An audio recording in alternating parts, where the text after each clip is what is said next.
부자와 나사로 비유는 많은 사람들에게 깊은 감화를 끼치고 있습니다. 닐림의 선자 수바이처 박사도 이 비유의 말씀에 큰 은혜를 받고 도전을 받았습니다. 이 말씀을 묵상하다가 스스로에게 이런 질문을 던졌습니다. 과연 이 시대의 부자가 누군가? 그리고 또 이 시대의 거지 나사로는 누군가? 그것을 깊이 생각한 나머지 그는 이렇게 결론에 이르렀습니다. 그는 이 시대의 부자는 내가 살고 있는 유럽이고, 그리고 이 시대의 거지 나사로는 부자의 집에 운전해서 죽어가고 있는 아프리카 사람이구나, 이렇게 깨닫게 되었습니다. 따라서 이 불쌍한 아프리카 사람들을 돌보지 않으면 그것이 곧 하나님 앞에 큰 죄를 짓는 일이라고 생각하고, 그는 그 자리에서 가만히 머물 수가 없었습니다. 호련히 일어나서 아프리카로 가게 되었습니다. 그리고 그는 자신의 일생을 불쌍한 아프리카 사람을 돕는 데 바치고 헌신하였습니다. 오늘 우리도 본문 말씀을 통하여서 내가 이 시대에 해야 할 일이 무엇인가를 한번 깊이 깨달아 볼 수 있는 은혜가 있기를 바랍니다. 오늘 본문 말씀을 세 가지 대지로 나누어 생각해 봅니다. 첫 번째는 19절로 21절에 나오는 말씀입니다. 여기에는 두 사람이 등장합니다. 19절 말씀을 보시면 한 부자가 있어 라고 했습니다. 먼저 부자가 등장합니다. 그 부자는 이름이 없습니다. 아마도 그는 하늘나라 생명책에 그 이름이 기록되지 못했기 때문에 이름이 없지 않는가 싶습니다. 계속해서 그가 입고 있는 옷이 무엇인가를 소개하고 있습니다. 먼저 자색옷과 고운 베옷을 입었다라고 했습니다. 겉에는 자색옷을 입었습니다. 속에는 고운 베옷을 입었습니다. 당시에 자색은 로얄 컬러였습니다. 황실의 색깔이라는 겁니다. 아무나 입을 수 없는 옷입니다.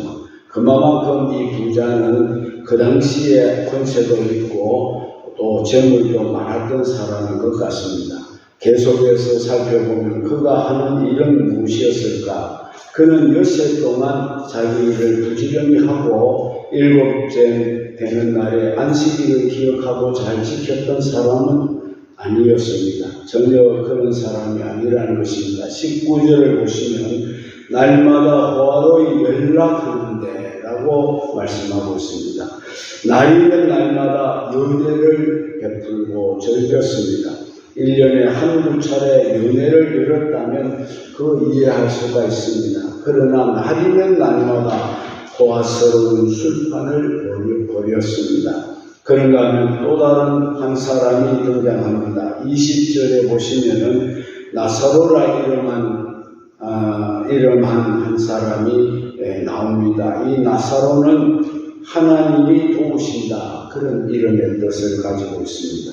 아마 그 부모는 대단히 가난했던 것 같습니다. 그래서 아들을 낳고 아무것도 물려줄 것이 없으니 그 이름이라도 하나님이 도와줄 거라 이렇게 지어주었을 거라고 생각합니다. 그의 신분이 무엇입니까? 그는 거지였습니다. 그는 왜 그가 거지 노릇을 할 수밖에 없었던가? 20절 중간절을 보시면 그 이유가 나옵니다. 헌대를 앓으며 이런 말씀이 나옵니다. 그는 병을 앓고 있었다는 것입니다. 그러니 자기의 힘으로 일을 해서 돈을 벌어 먹을 수가 없는 사람입니다. 그래서 그는 거짓 노릇을 할 수밖에 없었다라는 겁니다. 그래서 나사로는 어떻게 했습니까? 그 부잣집 대문에 누워 있었다라고 했습니다. 그는 곁에 병에 걸려서 몸을 움직일 수가 없습니다. 그래서 누군가가 그가 굶어 죽지 않도록 하기 위해서 부잣집 대문 앞쪽에다가 데려다 눕혀 놓은 것 같습니다.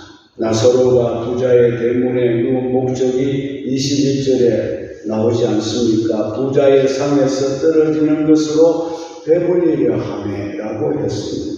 부자는 날마다 호화로운 파티를 했으니까 거기서 나오는 버려지는 음식도 많았을 것입니다. 그래서 나사로는 그 버려지는 찌꺼기 음식을 먹으며 하루하루를 연명했을 거라고 봅니다. 그러나 그것도 나사로의 뜻대로 잘 되지를 않았다는 것입니다. 불청객이 끼어듭니다. 어떤 불청객입니까? 21절 말씀에 보시면 심지어 개들이 와서 그 헌대를 할더라. 음식 찌꺼기를 먹기 위해서 개들도 모여들었다는 말입니다. 심지어 개들이 나사로의 헌대를 핥았지만 그는 그 개들을 쫓을 힘도 없었습니다. 그러니 음식 찌꺼기도 대부분 개들의 차지가 되었을 것으로 생각합니다. 두 번째 대지는 22절로 26절입니다. 여기서는 두 사람의 모습이 완전히 뒤바뀌어지는 모습이 나옵니다. 어떻게 뒤바뀌어집니까? 22절에 보시면 이렇게 바뀝니다. 이에 그 거지가 죽어라고 했습니다. 나사로가 먼저 죽었습니다.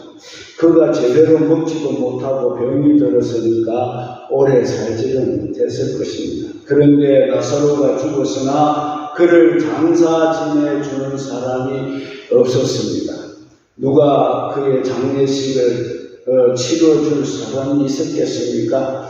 그저 그의 시신을 거죽으로 말아서 아무렇게나 묻었을 겁니다. 이렇게 그의 육신은 아무렇게나 취급되었으나 그러나 영혼은 달랐습니다.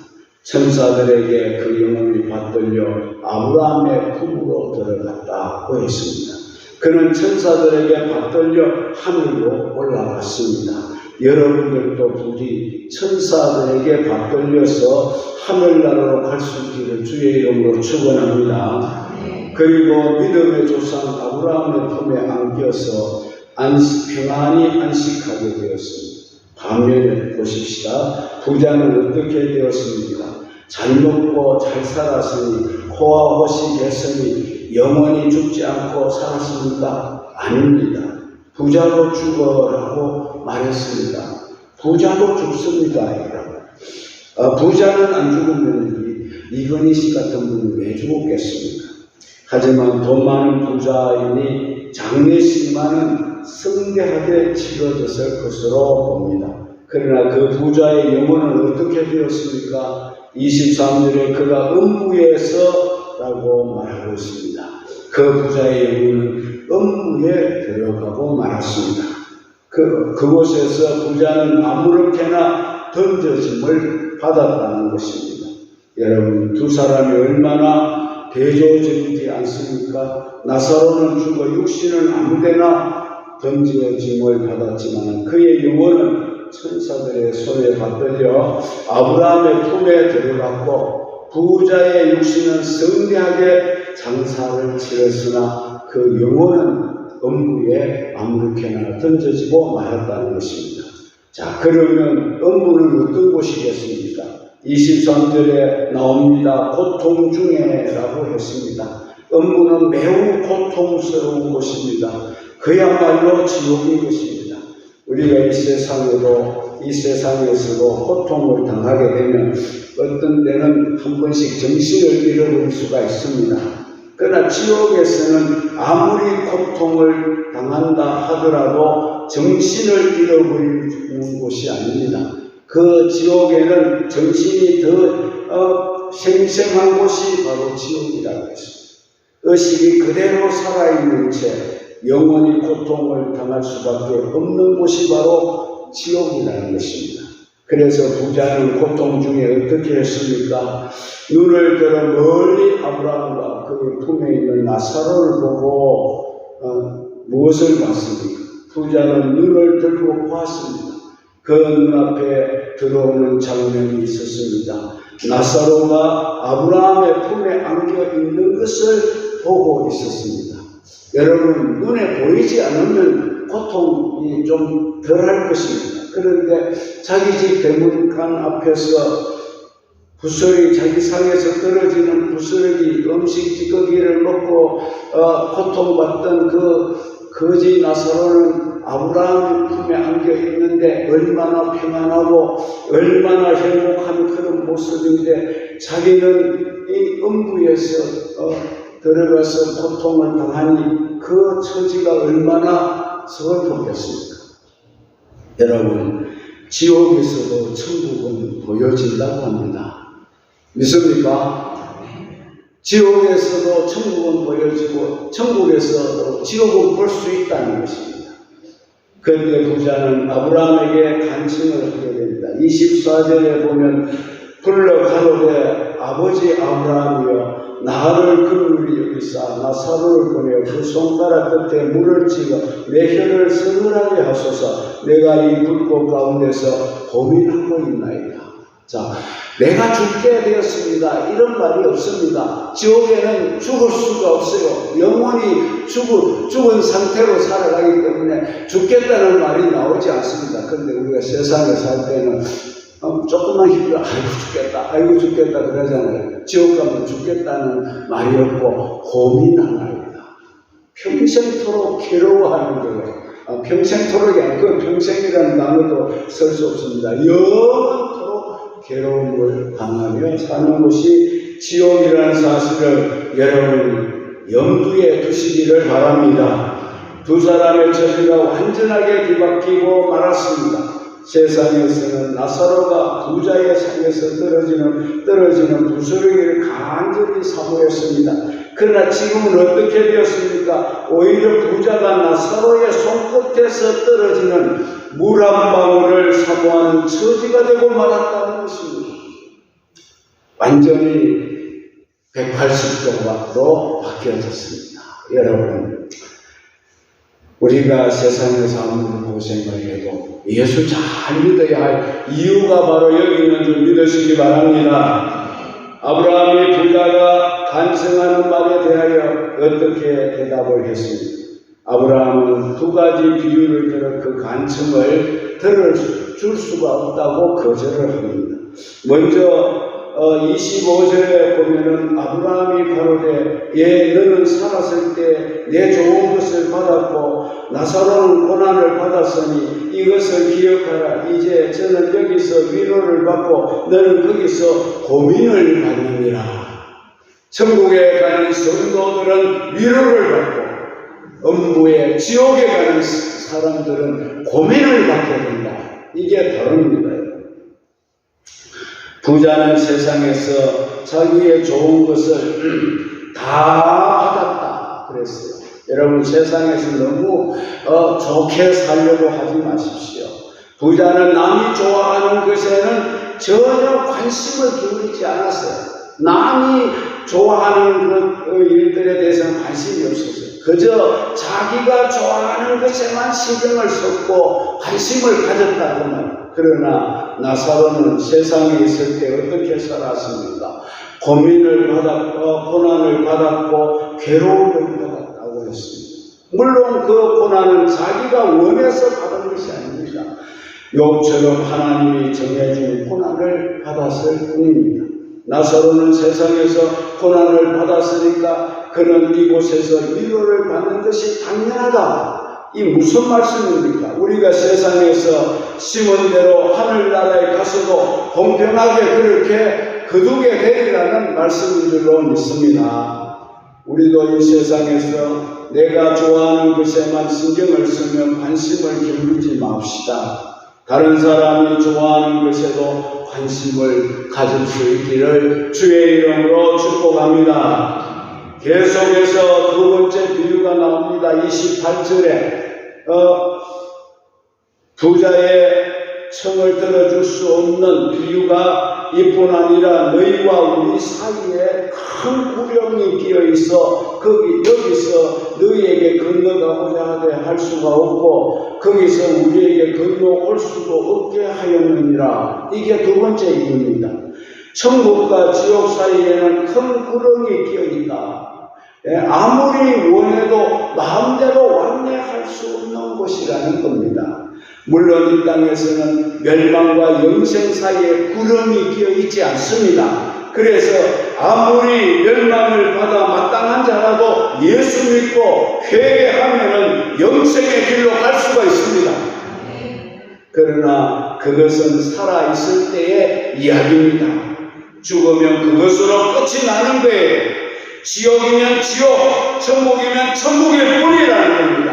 서로 왕래가 있을 수 없다는 것입니다. 아브라함은 이 두 가지 비유를 들어서 부자의 강청을 들어줄 수 없다고 말씀했습니다. 마지막 세 번째 대지는 27절로 31절입니다. 부자는 아브라함에게 두 번째 간청을 하고 있습니다. 27절에 보시면 가로되 그러면 구하노니 아버지여 나사로를 내 아버지 집에 좀 보내어 주시옵소서라고 했습니다. 부자는 아브라함으로부터 천국과 지옥 사이에 큰 구름이 끼어 있어 왕래할 수 없다는 말을 들었습니다. 하지만 그는 아무리 그렇다 하더라도 천국에서는 세상으로 사람을 보낼 수 있지 않겠는가라고 생각을 하고, 그래서 아브라함에게 나사로를 자기 아버지 집으로 내려보내서 자기 형제들이 사는 곳으로 가서 이 부탁을 좀 전해달라고 이렇게 간청합니다. 그것이 바로 28절에 나옵니다. 내 형제 다섯이 있으니 저희에게 저희를 이 고통받는 곳으로 오지 않게 해달라고 해주소서라고 했습니다. 부자는 지금 무엇을 염려하고 있습니까? 아직 살아있는 자기 형제 5명의 영혼을 생각하고 있는 것입니다. 세상에 있을 때 그렇게 좀 생각했으면 얼마나 좋겠습니까? 자기는 어쩔 수 없이 지옥의 고통에 들어왔지만 형제 5명만큼은 절대로 이 지옥에 오지 않게 해달라는 간청인 것입니다.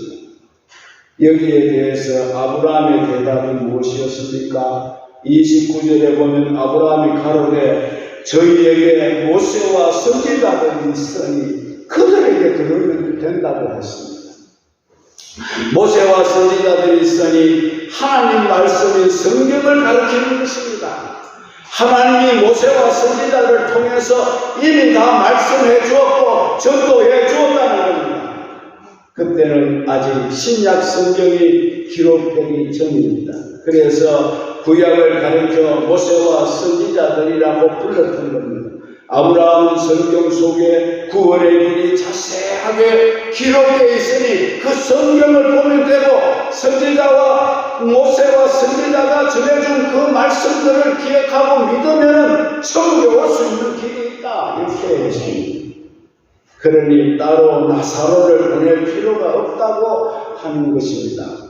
그러나 여기에 대해서 부자는 강하게 부정을 합니다. 30절을 보면 가로되 그렇지 아니합니다. 끝까지 자기 주장을 내세웁니다. 아버지 아브라함이여 만일 죽은 자에게서 저에게 가는 자가 있으면 회개하리이다. 성경을 가지고는 부족하다는 말입니다. 성경만으로는 부족하다는 거예요. 부자는 육신으로 보면 틀림없는 아브라함의 자손이었습니다. 그래서 그는 아브라함을 가리켜서 아버지라고 불렀습니다. 25절에 보면 아브라함도 그 부자를 가리켜 예 혹은 너는 이라고 불렀습니다. 혈통적으로는 부자는 틀림없이 아브라함의 후손이었습니다. 이스라엘 백성이 맞습니다.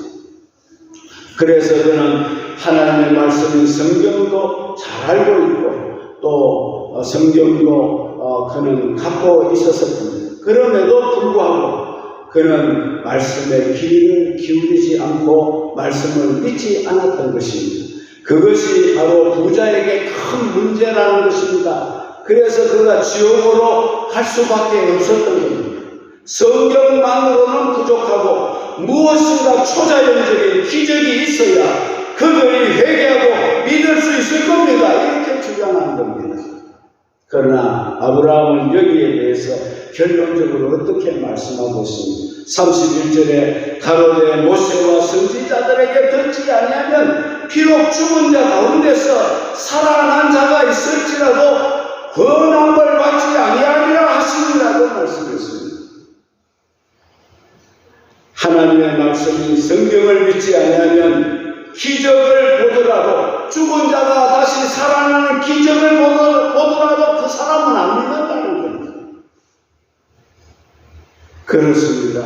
거지 나사로는 성경에 보면 동명이인이 나옵니다. 베다니 나사로는 마리아와 마르다의 오라비가 아닙니까? 그는 죽었다가 나흘 만에 살아난 사람입니다. 그 모습을 보고 바리새인들과 서기관들이 어떻게 했습니까? 그들이 회개하고 예수를 믿었던가요?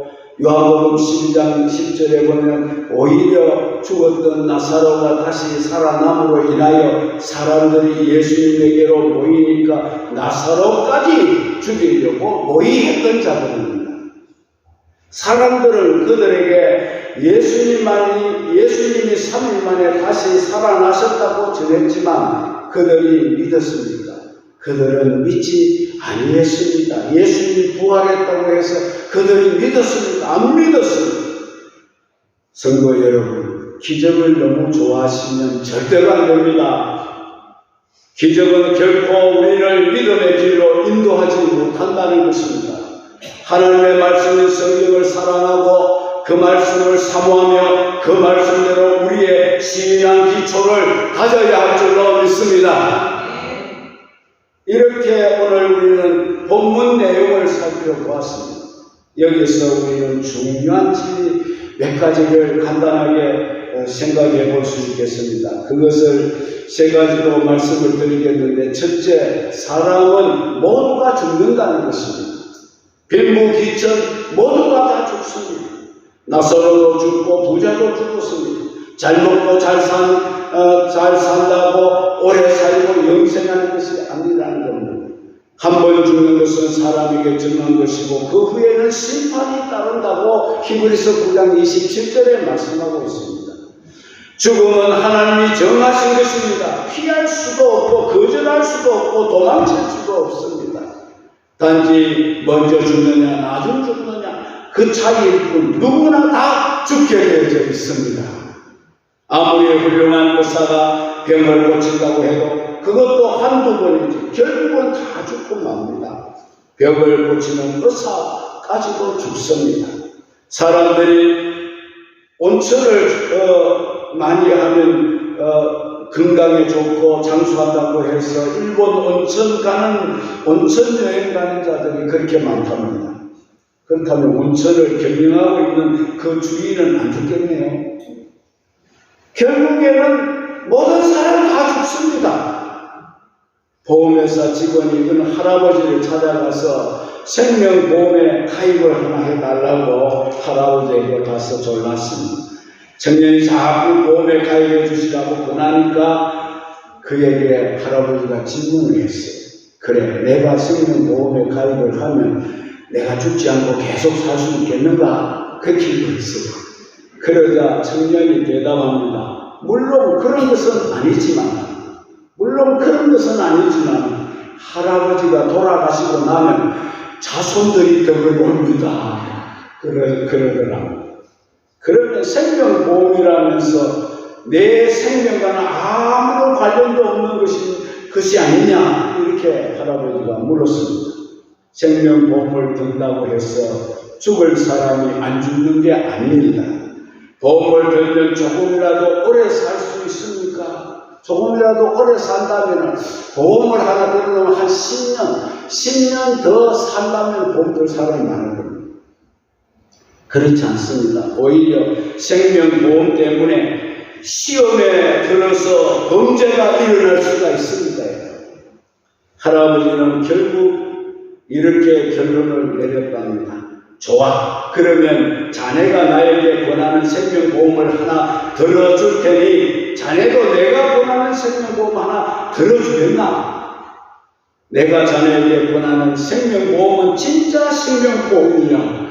이렇게 말을 하니까 청년이 깜짝 놀라면서 할아버지, 그런 보험이 진짜 그런 보험이 있습니까?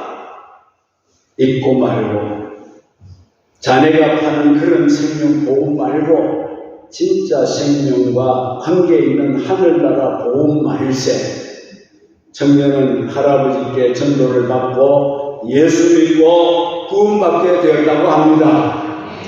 성도 여러분, 나의 생명과 아무런 상관없는 생명보험을 들 것이 아니라 진짜 영생을 보장해주는 생명보험, 그 복음을 여러분들이 믿으시기를 바랍니다. 그 다음에 두 번째 교훈은 사후에는 심판이 있다는 겁니다. 부자나 거짓 나사로나 다 죽어서 사후로 들어갔습니다. 천국이 아니면 지옥입니다. 죽음으로 끝나는 인생이 아닙니다.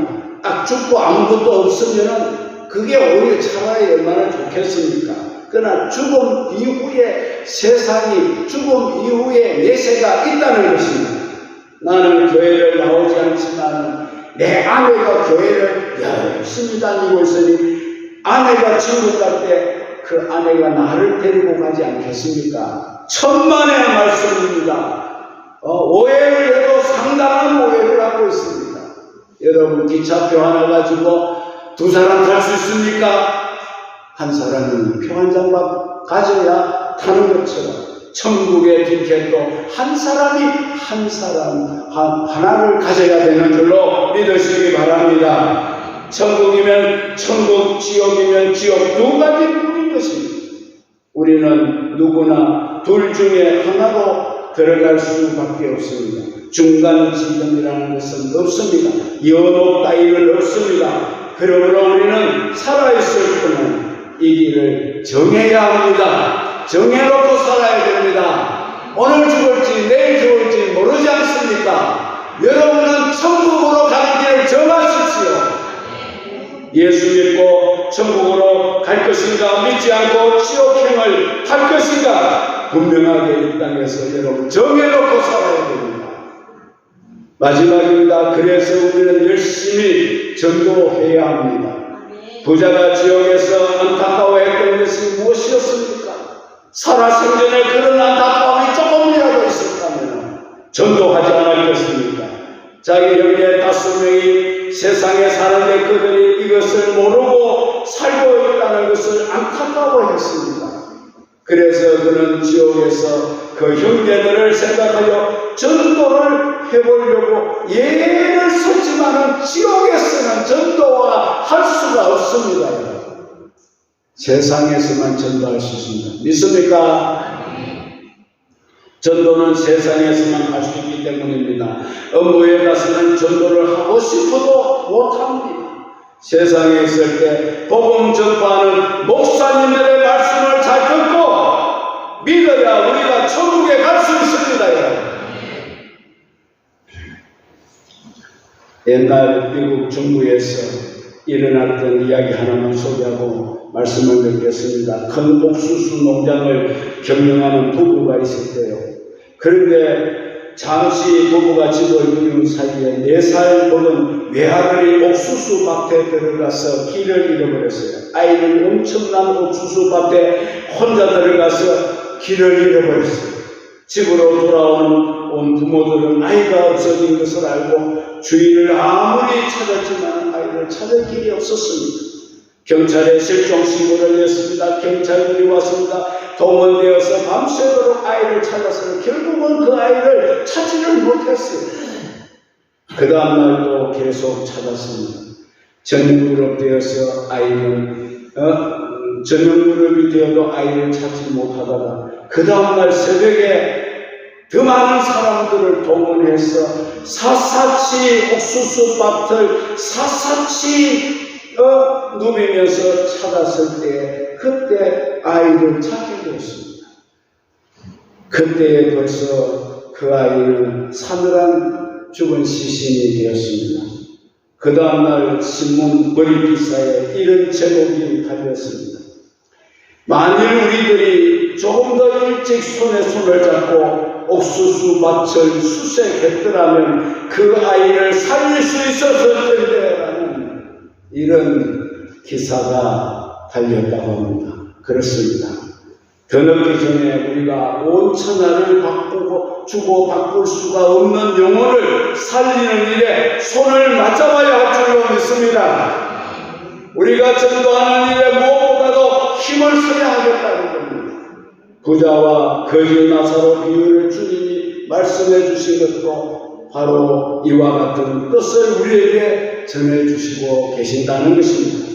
더 늦기 전에 우리도 이같이 영혼을 살리는 정도에 힘쓰는 교회가 될 수 있기를 바랍니다. 여러분 집에서 빈둥빈둥 놀지 마시고 시간 내서 목요일날 교회에 오셔서 목요 전도에 참여하시기 바랍니다. 예? 그리고 가정이 다 합심할 수 있도록 여러분들이 살았을 때에 그 영혼을 위해서 여러분 애써야 됩니다. 여러분이요, 전도는 영원히 살 수 있는 보장이 되어 있는 생명보험인 것입니다. 우리는 이것을 놓치지 말고 누구든지 붙들고 이 생명보험을 팔 수 있는 여러분들이 되시기 바랍니다. 이 보험 하나 사주세요. 이 보험에 드시기를 바랍니다. 여러분, 보험하시는 분 정말로 중요합니다. 너무너무 중요해요. 여기 보험하시는 분이 계시는지 모르겠는데 보험하시는 분 한 분 물었다 하면 안 가요. 결코 보험 들게 만드는 거예요. 여러분, 우리가 그런 정신으로 전도하면 매일 한 명씩 데리고 올 수 있을 겁니다. 같이 힘쓰고 노력해 보시기를 주의 이름으로 축원합니다.